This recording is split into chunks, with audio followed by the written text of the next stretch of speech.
안녕하십니까. 송구권의 혼술이 매주 주말 보내드리는 정가디 따마 3월 4일 토요일에 인사드립니다.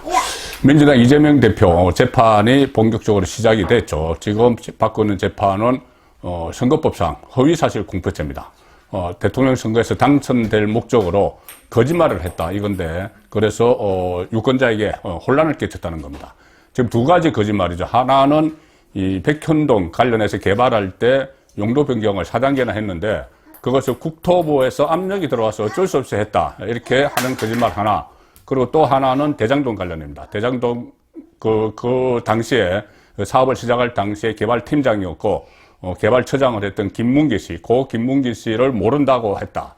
자, 그 두 가지인데 지금 검찰로부터 그 구속영장이 청구가 돼서 체포동의안을 받았던 게, 체포동의안 표결을 했던 게 대장동 관련이죠. 자, 그래서 대장동 문제가 지금 핵심인데, 그 김문기 씨를 모른다고 했기 때문에 지금 재판을 받기 시작을 했습니다. 자, 그러면은 이재명은 왜 김문기를 모른다고 해야 했을까? 그리고 그것이 이 선거에 얼마나 큰 영향을 미치는 일이기에 이 검찰에서 거기에 대해서 기소를 했고 또 이것이 재판을 받고 있을까? 또 지금 상황에서는 이재명이 이 사안을 끝까지 모른다고 해야 되는데 그 이유는 무엇일까? 이런 문제를 한번 짚어보겠습니다. 지금 검찰에서는 20대 대선에서 당선될 목적으로 거짓말을 했다.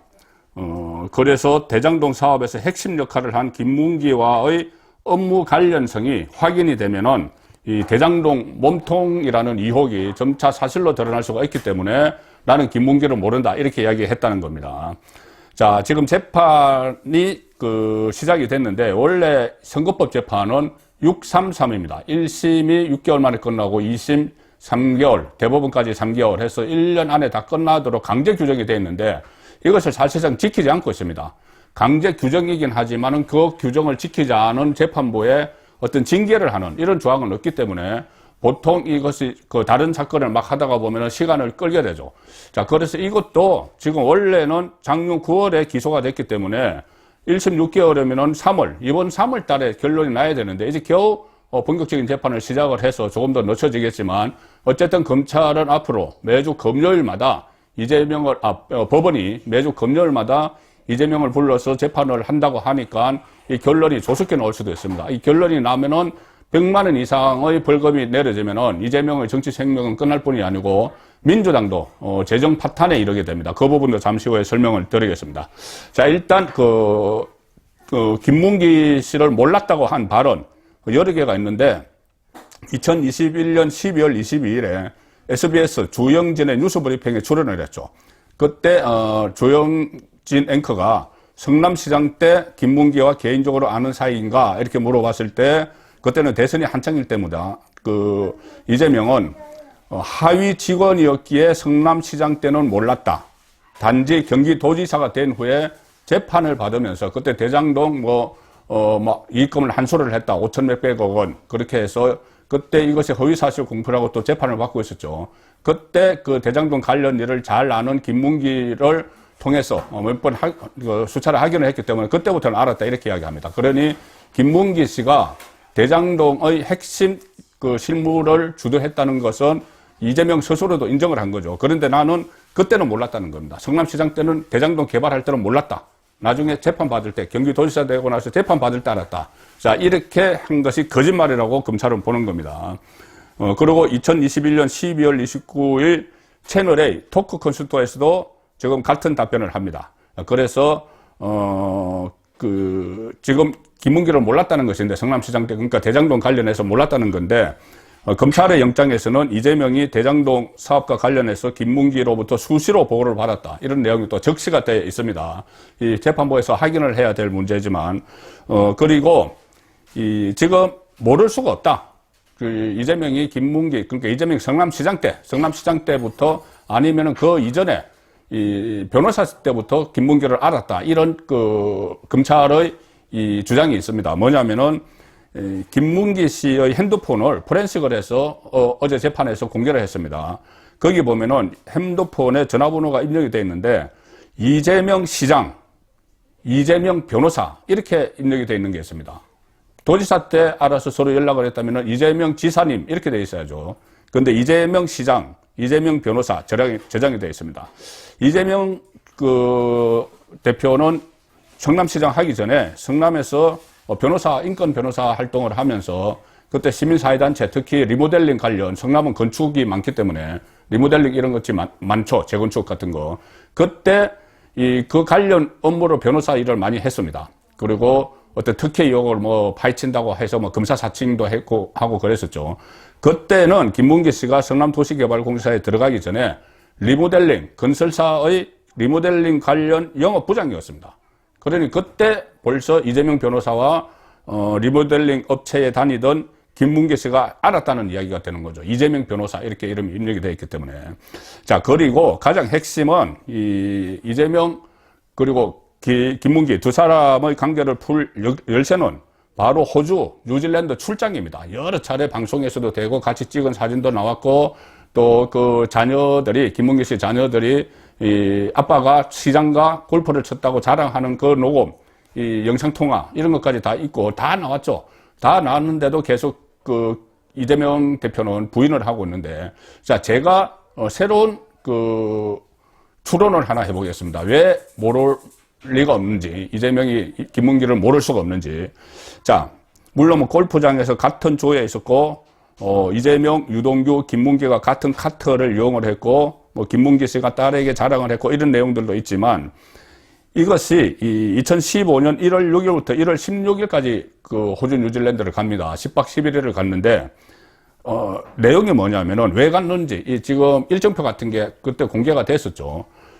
호주, 뉴질랜드 교통체계 관광 벤치마킹 방문 이렇게 되어 있습니다. 그리고 목적은 판교 트램 설치 관련 시장님과 선진 사례 조사. 그러니까 이 판교 트램이라는 거는 그 도로 위에 레일을 깔고 달리는 그 기차죠. 그 판교에 그것을 설치를 하기 위해서 그 체계가 잘 되는 호주와 뉴질랜드를 다녀왔다. 이렇게 되어 있습니다. 그러면은 이 판교 트램은 아직도 지금 추진이 본격적으로 안 되고 있습니다. 2015년에 갔다 왔는데. 그래서 이것을 자세히 또 보면은, 11명이 그때 갔습니다. 11명이 갔는데, 성남시, 그리고 성남도시개발공사가 갔는데, 이재명이 인솔을 해서, 성남도시개발공사에서는 딱 2명이 갑니다. 누구냐? 유동규. 그 다음에 김문기. 이 두 사람만 가고, 나머지는 성남시 사람들이죠. 그러면 성남도시개발공사에서 온 두 사람과 같이 이 카트를 타고 골프를 치고 했는데, 그 사람을 모른다? 성남도시개발공사 사람은 딱 2사람이었는데, 그리고 더 중요한 이 냄새를 풍기는 게 있습니다. 뭐냐 하면은, 그때 11명이 간 명단을 보면은, 대부분 다 교통 관련 공무원들입니다. 교통도로국장이 있고, 교통기획과 소속이 2명이 있고, 이 트램 사업을 위해서 또 교통체계를 보러 간다고 했기 때문에, 교통 전문 공무원들이 거기 다 참여를 했는데, 자, 리모델링 전문가입니다. 그리고 그때 당시에 김문기 씨는 개발사업 1팀장.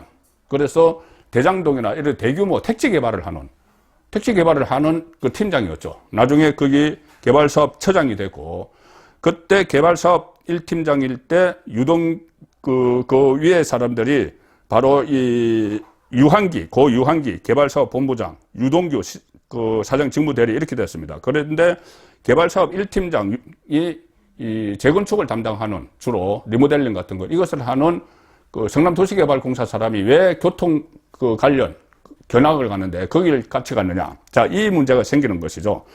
물론 유동규야 그때 기획본부장 이런 위치니까 갔다고 쳐도 김문기가 왜 트램 사업, 트램 설치, 판교 트램을 설치하는 그 현장을 선진 사례를 조사를 하러 갔는데 같이 따라갔을까? 이어지는 문제에서 그게 나옵니다. 이어지는 제가 지금 설명드리는 데서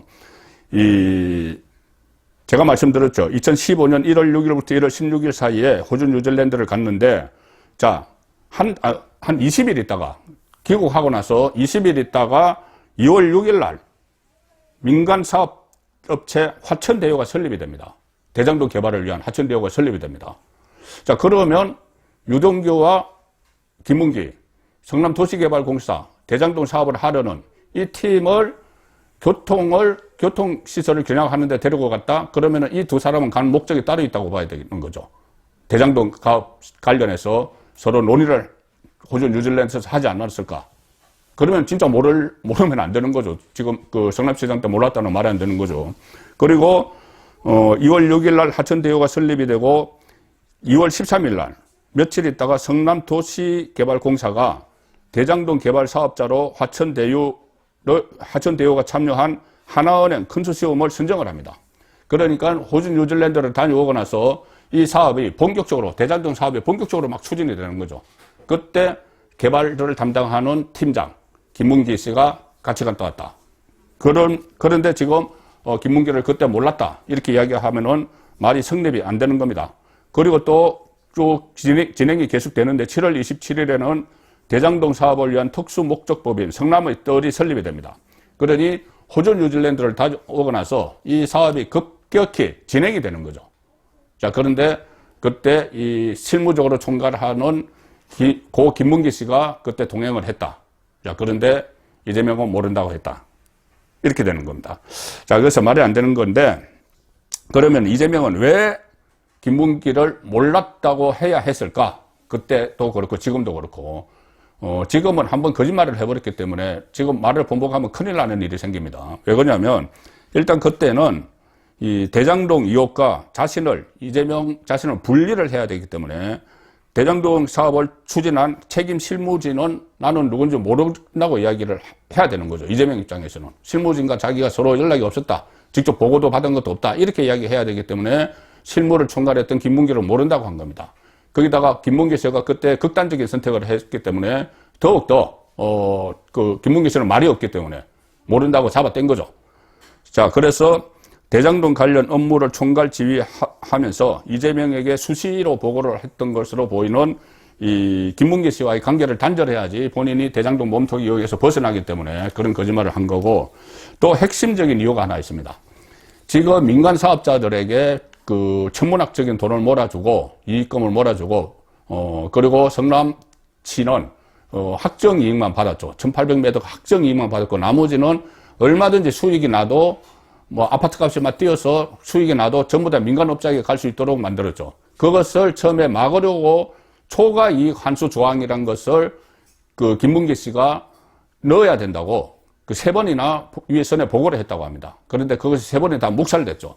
그 과정에서 직속 상관이던 유동규 씨에게, 유동규 씨가 김문기 씨보다 나이가 적은데 유동규 씨가 김문기 씨의 뺨을 때렸다. 자꾸 이 초과 이익 환수 조항을 넣어야 한다고 하니까 그것이 가족들이 증언을 한 내용입니다. 자, 그래서 어떻게 보면은 이재명, 유동규, 그때만 해도 유동규가 지금은 이재명을 막 폭로를 하지만 그때만 해도 신복이었죠. 그래서 이재명, 유동규가 대장동 업자들, 이 김만배, 남욱 이런 사람들과 짜고 이 이익을 몰아주고 그 대가로 선거자금 받고 428억 저수지 돈 약정 받고 이것을 추진을 하는데 김문기 씨가 눈에 가시처럼 됐을 수가 있죠. 자, 그런데 그런 과정에서 어쨌든 이 초과 이익 환수 조항을 넣어야 된다고 3차례나 보고서를 올렸다. 그런데 유동규와 다툼이 있었고 따위까지 맞았다. 그런데 나중에 결국 초과 이익 환수제가 삭제가 된 상태로 사업이 추진이 돼서 민간업자에게 엄청난 돈이 돌아갔죠. 자, 그러면 본인이 이재명이 김문기를 잘 알았다. 그리고 사업하는 내용을 알았다. 이렇게 되면은 초과 이익 환수 조항을 삭제를 한 것을 이재명이 알고 있는 게 되는 거죠. 알고 있는 게 되면은 그러면은 이 민간업자에게 대규모로 돈이 들어가는 것을 이재명이 다 인지를 했다. 그리고 그때 당시에 그것을 반대를 했던 이 김문기 씨에게 어떤 압력 같은 것이 막 들어갔다. 이것까지 되면은 사실상 또 그 이후에 다른 여러 가지 뭐 복합적인 여러 극단적인 선택을 했지만 이재명 당시 성남시장은 엄청난 연루 관계가 돼버립니다. 그래서 지금 모른다고 하는 거죠. 자, 그때는 그래서 모른다고 했는데 지금은 끝까지 우겨야 됩니다. 끝까지 이재명을 우겨야 됩니다. 왜 그러냐면은 이 허위사실 공표죄가 법원에서 유죄로 확정이 되는데 특히 100만 원 이상의 벌금만 받아도 이게 유죄가 확정되면 100만 원 이상 받을 가능성이 상당히 높습니다. 자, 그런 100만 원 이상 벌금만 받아도 이 선거법, 정당법 여기에 따라서 이재명 대표의 국회의원직은 날아갑니다. 그리고 당대표직도 날아가죠. 피선거권이 없어지기 때문에. 그리고 피선거권이 없어지면은 5년 동안 최소 5년 아니면 10년, 5년 동안 선거에 출마할 수 없습니다. 그럼 다음 대통령 선거에 나올 수도 없죠. 자, 더 큰 문제는, 그것은 이재명 개인의 문제지만 더 큰 문제는 이것이 100만 원 이상 벌금이 확정이 되면은 이재명이 대선 때 나가서 쓴 돈 중에 이 국고로 보전받은 돈이 있습니다. 그게 434억 원인데 민주당이 434억 원을 다시 반환을 해야 되죠. 자, 근데 민주당이 지금 재산이 당사 다 팔아도 한 300억 된다고 하니까 이재명이 100만 원 이상 벌금을 받는 순간 민주당은 파산 지경에 갑니다. 그렇기 때문에 이재명으로서는 결사적으로 김문규를 몰랐다고 했던 게 거짓말이 아니다. 이것을 지금 주장을 하고 있고 이것이 이번 재판의 핵심이 되어 있습니다. 그런데 유동규 씨, 그때 뭐 김문규 따귀를 때렸다. 그 다음에 초과이익 환수 조항을 빼야 된다. 이렇게 계속 압박을 김문규에게 했다는 그 유동규는 얼마 전에 자신이 이재명에게 등 돌린 이유에 대해서 김문기를 이재명이 모른다고 하는데 화가 났다. 나도 나중에 저렇게 될까봐 두려웠다. 이런 이야기를 한 적이 있습니다. 그런데 그 유동규가 31일 금요일 날 열리는 그 이재명 재판에서 정인으로 출석을 합니다. 정인으로.